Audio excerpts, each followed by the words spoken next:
in Colombia, $1.5 million to advance DEI in Serbian workplaces, $20 million for Iraqi Sesame Street, hundreds of millions to fund growing poppies in Afghanistan. Now, these are the sort of headline-grabbing elements of this, which people have generally responded by going, what the hell are we doing? Spending American taxpayer money on such apparently ludicrous things. But you think there's a more serious thing at play here. Tell me about it. Well, I think the problem is that Americans in general have not been brought in to a circle of trust with our foreign-facing apparatus, the Defense Department, State Department, and the intelligence services. And so they... So guys, this is Piers Morgan with Eric Weinstein on the USAID cuts from Donald Trump. If you don't know what the USAID is, the United States Agency for International Development. Okay, guys?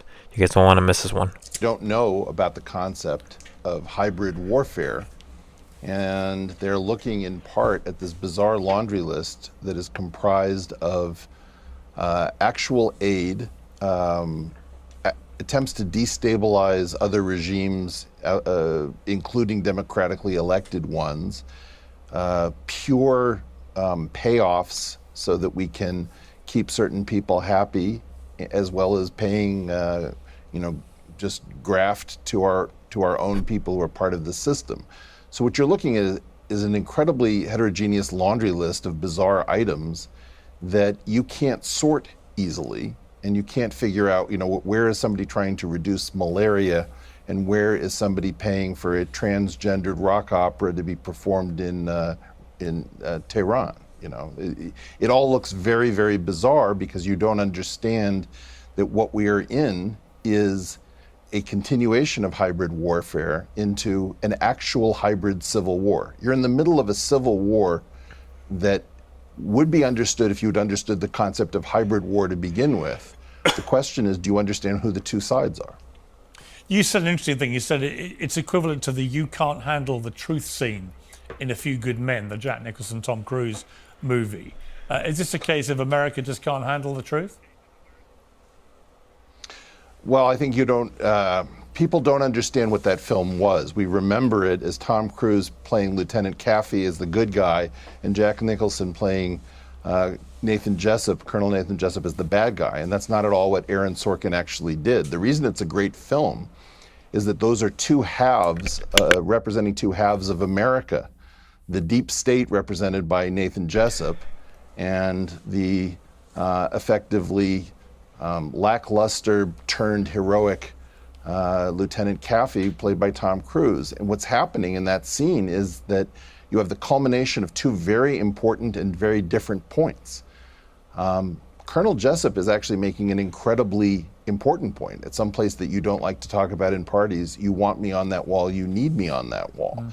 That is the correct part. He also realizes that he has to defend something which can't be explained to ordinary Americans, which is the concept of the Code Red that was ordered, that there are certain ways in which our country actually functions that cannot be discussed, that are not on the books, and that these are actually an incredibly dominant part of our national identity being way of life and the mechanism by which our peace and prosperity has previously been provided. What happens in that scene that we all remember is that Sorkin very carefully destabilizes things in favor of Lieutenant Caffey at the end, because Jessup is sort of driven mad by power, and he stops actually being able to manage the lies on which he sits atop. And I think that in part, what I've said is that we are undergoing a process of what I've called Jessupization. If you don't mind, I'll just read what I... Media organizations to put out whatever narrative suited them. So effectively, the taxpayer is funding whatever narrative that media entity wants them or wants to put out. Yeah, it's way worse than anything either of those gentlemen are saying. I don't really know how to talk about it. It's interesting. I didn't know you were going to play that clip.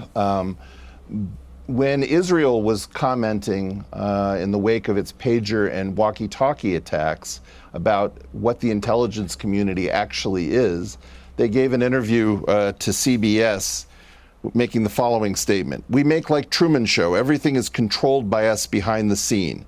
In their experience, everything is normal. Everything was 100% kosher, including businessmen, marketing, engineers, showroom, everything.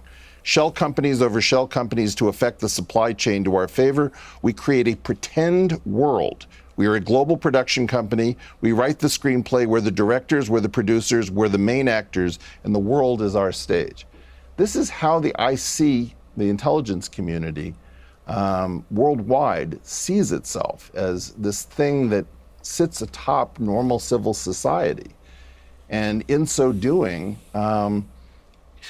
it presents us a world that is simply untrue, and it's untrue at many levels. It's untrue scientifically. You talk about taxpayer money. That's really how Elon is going to track what this network is and how it functions. If you go after the money, and then you're going to end up going after, once you do that, you're going to go after the data.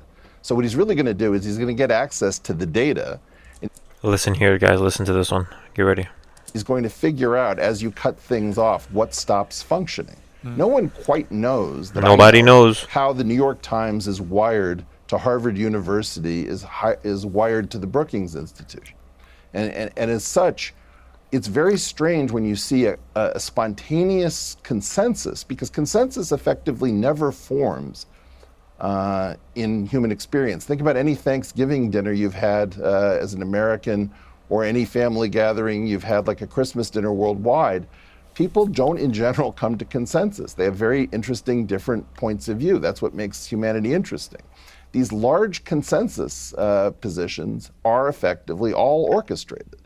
And that is essentially how government has functioned. So what these people are talking about is, imagine waking up to find out that in particular the last 55 years, I would say, certainly post 63, but things got really intense around 1970, where effectively we live in a fabricated world in which we agree that we won't ask too many questions. And that's what all the concern is about. Are you a conspiracy theorist? It's like, surely you're not going to go poking around in the back of house of the United States of America, are you?